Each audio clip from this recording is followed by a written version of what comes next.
Today, we're going to talk about the best survivors, the best equipment, and the best skills to use with the Lightchaser. And if you want to see more Survivor.io videos, make sure to like and subscribe.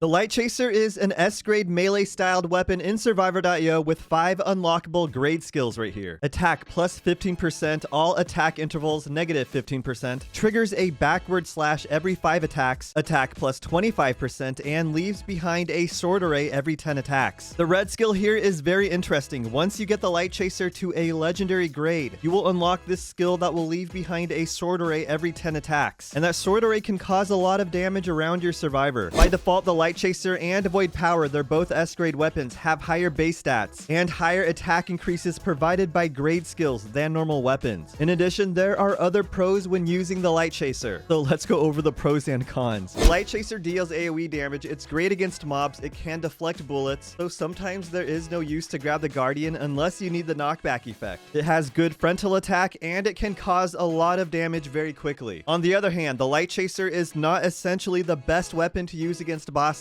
and it lacks the range of some other weapons. The Lightchaser can normally be found in S-grade supply crates and EDF supply crates. You have a 0.18% chance to grab it from an S-grade supply crate and a 0.04% chance from an EDF supply crate. You can also get the Lightchaser from a lot of different events. As you see here, if you plant 100 trees during the Spring Arbor event, you can get an S-grade excellent supply crate and grab a Lightchaser. On the 21st of March, there's also going to be an Eternal Supply crate where you can get the Lightchaser guaranteed. So there are many ways to get the Lightchaser in the game. It's also available for new players during the 7-day event when you first start playing the game. Alright, now I want to talk about best heroes. When it comes down to it, your strongest hero is probably the best hero to use with the Lightchaser. However, the common survivor right here is known to be the best general purpose survivor because it has a passive skill that doesn't take up a skill slot during battle and will increase all skill damage by 3%. And Worm is known to be the best survivor to use against bosses and in Ender's Echo because he has a weapon skill that you can select during a battle that will increase the damage you can deal to a target in a specific area. Although the common survivor and Worm are known to be required survivors, the Lightchaser is also compatible with Tsukiyomi because Tsukiyomi has an exclusive skill right here called Moonshade Slash that will deal a lot of frontal damage, as does the Lightchaser. And when you level them both up and evolve them, they will essentially cover the same amount of ground and your survivor can hit the same targets. So Tsukiyomi and the Lightchaser make a great combo when dealing with dense mobs with high HP and square chapters like Chapter 68. And you know what? Catnips also is not too shabby if you do like the healing effect. Now let's talk about the best equipment to use with the Lightchaser. It appears as if Eternal S-grade equipment was specifically designed to be compatible with the Lightchaser, give or take a few pieces of equipment like Eternal Boots and Voldwaker Treads. And using all Eternal equipment might be the safest route,